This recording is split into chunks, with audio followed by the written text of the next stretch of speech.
papalapit ang Pasko. Meron po nakikiangkas na miyembro ng Saco Gang na notoryo sa pang-hold up sa EDSA. Sila'y sinubaybayan ng Special Operations Unit ng Pasay Police sa nagdaang 2 buwan. Nadakip kaya ang matitinik na suspect?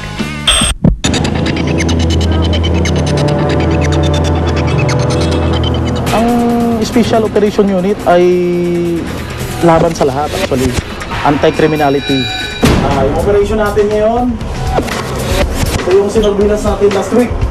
Yung tinarbaho nating warrant of arrest, mga suspect natin nang hold up along EDSA. Ito yung latest na picture natin. According sa alpha natin, na nandun sa area, walang nagbago sa buhok. Ito yung grupo ng Binyas Robbery Hold Up Group or Saco Gang. More or less, mga 2 months na naming minanmanan to. Saco Gang na to, it composed of 3 to 5 malefactors. 45 or caliber 38, din minsan gamit nila kutsilyo. Ang modus operandi nitong na to, from the point na magkandak sila ng hold up, may lookout muna sila. Habang padaan yung jeep or bus, sumasakay sila doon as passenger. Pag nakahanap sila ng place na pwede na silang magdeklara ng hold up, doon din nila mismo kinukuha yung sako, doon nila nilalagay yung mga dinadivest nila ng mga gamit ng mga victims natin. Nung nagdeklara ng hold up, parang nanigas ako. Sobrang takot na hindi ko maintindihan, na hindi ko alam yung gagawin ko. Nakuha naman sa akin isang iPad na 4th Gen, nagkakalagang 12,000. Na-consider nating madulas kasi for how many times na nag-conduct ng follow-up operation or manhunt operation yung mga kasama nating kapulisan, hindi nila nakukuha to. Kasi gawa din ng marami silang lookout sa lugar nila. Pero magkamag-anak, but most of them magkakapit-bahay. Ginawa natin, hinati natin sa dalawa yung grupo. Team 1, pumuesto doon sa Victory Bus Terminal at kami yung sa Wood Street para yung subject natin, pag lumabas man doon sa Victory Liner, yung Team 2 ang makakuha sa kanila. Kung dito man sa ibang hinisa manggaling, Team 1 ang makakuha sa kanila. So ito kasi paglapag natin doon sa Rodriguez, naka-t-shirt na yellow, maong na short. Makiabang sa Itza Rodriguez. Yung asset mismo yung mga concerned citizen yung nagtungo rito sa impila ng Pasay Police Station. Sila yung nakakaalam dun sa galaw ng mga suspect. Sinasabi sa amin kung ano oras sila alis, ano oras lalakad. Ayun, may poste, akit mo dyan. Ha? Sampa mo, boss. Sampa mo dyan, yan. Sampa mo, sampa mo rito. Yan, para hindi halata na ulit.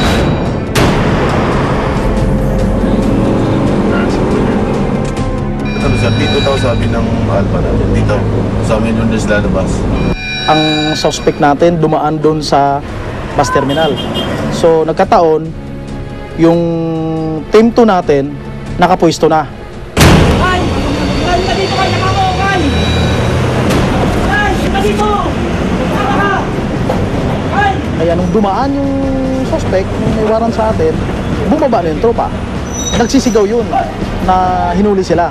That implies na ini-inform niya yung ibang lookout doon. Napakisabi sa grupo na naandun na nahuli na tong isa. Kaya alerto na. Huwag kayong magpahalata dyan na may kinuha kayo, ha? Go! Sige na kasi, sige. So, instruction ng hepe namin na pasukin na natin para sayang din yung info Kasi andyan na, huli na natin Kaya diniretso natin doon. Mga nasa 3 sila. Yung leader, yung talagang bibira pag nag-resist ka, pag nang-hold up sila, tsaka yung isang lookout nila na nakaabang doon sa kanto.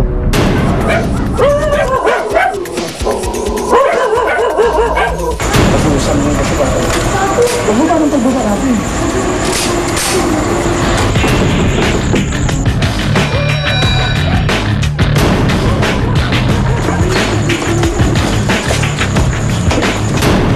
So during follow-up operation na ginawa natin, sinama namin mismo yung isa sa nahuli sa grupo nila para siya yung mismo magturo. Kasi although may hawak na kaming mga picture ng mga suspect na to, ng grupo na to, di rin natin tukoy kung saan sila banda ron. Kasi pabago-bago yung pwesto nila. Wala na. Tumawid na, tumawid. Uy, pare. Lahat ng effort ginawa natin, during the time para mahuli lang natin yung grupo na to. Kaya nung pagpasok natin, nung magkatakbuhan, talagang mabilis yung exit nila doon sa ilog. Ang sukal ng ilog, kakayanin nila yan at sanay sila dyan. Patros talaga na. Wala, hindi kaya. Apat sila tumawid na.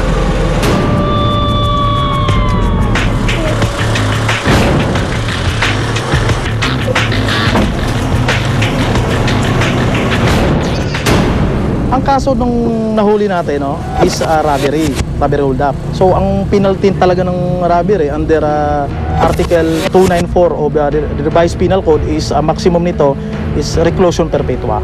Pero billable to ang kaso niya ng 100,000. Nagtatrabaho po ako ngayon sa manukan po ng isang pulis sa Makati po. Hindi po ako kasama sa mga nangyaring hold up po dyan sa lugar po namin. Kahit alam po ng Diyos yun. Simula po nang lumaya po ako, hindi po ako nang hold up kahit ano po. Na hindi na po ako gumagawa talaga.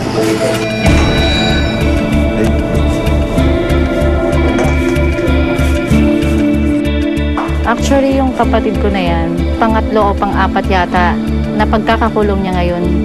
Nangyayari to na hindi siyang gumagawa totally. Siya lang yung nadadampot, siya lang yung nadidiin sa pagkakasala ng iba. Naawa ko sa kapatid ko kasi yan, 5 ang anak niyan. Ang asawa niya nagtitinda lang ng mani. So bali yan yung pumapapil na nanay sa loob ng bahay.